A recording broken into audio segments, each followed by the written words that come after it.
खुलुमबाय लोगोफोर, नोंथांमोनखौ आंनि बड' एसएम आपडेट इउटुब चेनेलाव बरायबाय। दिनै आं नोंथांमोननि सेराव मोननैसो बर रादाब लाबोदों। अन्नानै नोंथांमोना रादाबखौ जोबजासे नायलां आरो रादाबखौ जागायनायनि सिगाङावनो गोबां सुबुंफोरानो आंनाव कमप्लेन एबा सोंहरगासिनो दङ दि रादाब फरायगिरि सिख्लाया मानो रादाब फरायाखै होननानै। बिनि सायावनो आं नोंथांमोननि सेराव बुंहरनो सानदों लोगोफोर। आंनि रादाब फरायगिरि सिख्ला लोगोआ गावनि माखासे एंगारहायै खामानिजों लोगोसे मबाइला बारा मोजां नङा आरो बिसिनि जायगायाबो गोबां दावराव दावसिनि थाखाय आंनो रादाब फरायना हरनो हायाखै। बिनि थाखाय नोंथांमोननि सेराव सरि। उननि समाव बिथांखौ आं जेसेबां हायो खावलायगोन दि रादाब फरायनो थाखाय। दानिया फैदो लोगोफोरजों दिनैनि मोननैसो गोनांथार फिसा गेदेर बर रादाबाव थांदोनि। गिबि खौराङाव दं सुपार पावार हादोर आमेरिकानि हादरगिरि ज' बाइडेना खोला सानजा एसियानि थागिबि हारि माहारिनि गोदान बोसोरनि बरायनाय फोरबोनि गोजोन हामलायथि हरदों। न'आव रावबो गैयैनि सुजुग लानानै सासे उन्दै हिन्जावसाखौ जिनाहारि खालामदों।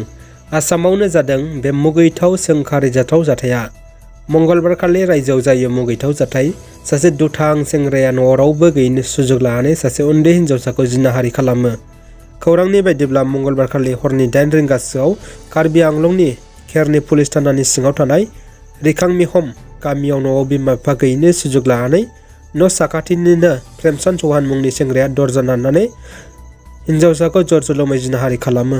बे समावनो लामा खाथिजों थांबाय थानाय सानै सेंग्राया हिन्जावसानि गाबख्रावनायखौ खोनानानै दायनिगिरिखौ हमनो नाजायोब्लाबो दायनिगिरिया खारखोमा लांनो हायो।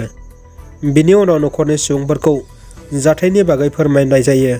जाथायनि सायाव पुलिसखौ मिथिहोनानै केस होनाय जादोंब्लाबो दासिम दायनिगिरिखौ हमनो मोननाय जायाखै। दानिया फैबावदो लोगोफोर गुबुन मोनसे खौराङाव। प्रमद बर' आरो हाग्रामा महिलारिनिसिम NLFB-नि लाइजाम। 14 एप्रिल बुधबारखालि NLFB-निफ्राय गोदान मिथिलाय फोसावनाय जादों। नेशनेल लिबारेशन फ्रन्ट अफ बर'लेण्डआ मिथिलायाव गिबियावनो रंजालि बैसागो फोरबो आरो गोदान बोसोरनि गाहाम हामलायनायखौ रायजो राजाफोरनो बावहरदों। NLFB-आ BTC-नि गाहाय मावफुं सोद्रोमा प्रमद बर' आरो BPM-नि आफादगिरि हाग्रामा महिलारिनिसिमबो मोनसे मिथिहोनाय फोरमायो। NLFB-आ फोरमायोदि बर' हारिया खैफोदाव दं होननानै। NLFB-आ मिथिलायाव लिरोदि सुलुंनिफ्राय मिथिनाय बायदिब्ला बर' हारिया सानसे समाव गावनि थामोनथाखौबो खोमाना लानांगोन होननानै।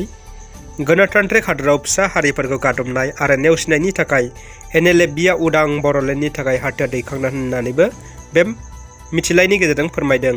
बेजों लोगोसे गोबां राजखान्थि दैदेनगिरिफोरखौ NLFB आफादखौ BPF दोलोआनो दानाय होननानै बुंथिनायनि उल्था फारसे BPF-नि दैदेनगिरिफ्रा UPPL दोलोखौ दानाय होननानै अजद होनायखौ नुनो मोननाय जादों।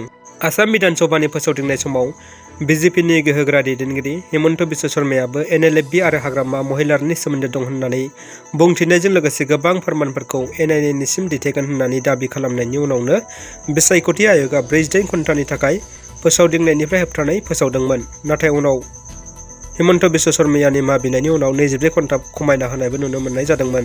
देग्लाय 2021 मायथाइनि बुहुमनि 10 दोहोनिसिन सुबुंनि फारियाव भारत हादरनि मुकेश आम्बानीआबो जायगा आवग्रिनो हाबाय। मोनसे अफिसियेल खौराङाव फोसावनाय बुहुमनि दोहोनिसिन सुबुंनि 10थि फारियाव मुकेश आम्बानीआ जायगा आवग्रिना बुहुमनि गोदान जारिमिन रनसायबाय। माखासे सान सिगां सेथियाव एलन मास्कआ दंमोन, नाथाय गोदान सार्भेयाव एमाजननि गायसनगिरि जेफ बेजसआ $177 बिलियनजों सेथि जायगा आवग्रिदों आरो नैथियाव थानो गोनां जादों एलन मास्कआ $151 बिलियनजों।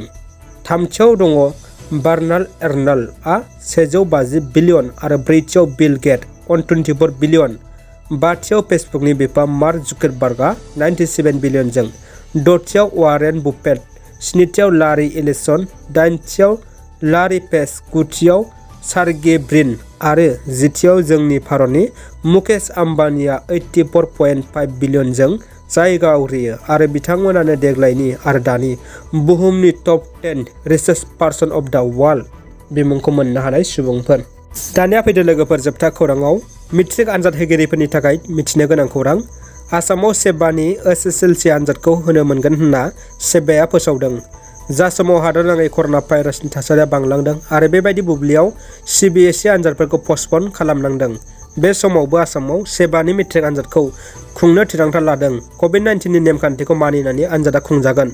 मेट्रिक आनजाद लिरगोन फरायसा फरायसुलिफोरा आनजादनि थाखाय मोजां फरायना थियारि जादो। आनजादा जेरैखि जाया जागोन, सेबाया रोखा फोसावखाबाय। सेबाया माखासे नेमखान्थियै आनजादखौ खुंगोन, जायफोर COVID-19नि बिथोनजों सोलिगोन। दिनैनि रादाबा एसेनोसै लोगोफोर। रादाबखौ मोजां मोनबायबा लाइक, कमेन्ट खालाम आरो चेनेलाव गोदानब्ला अन्नानै साबस्क्राइब खालाम, जाहाथे आं रादाब लाबोयोब्ला गिबियै नोंथांमोनहा नुयो। एसेनोसै, गोजोन्थों।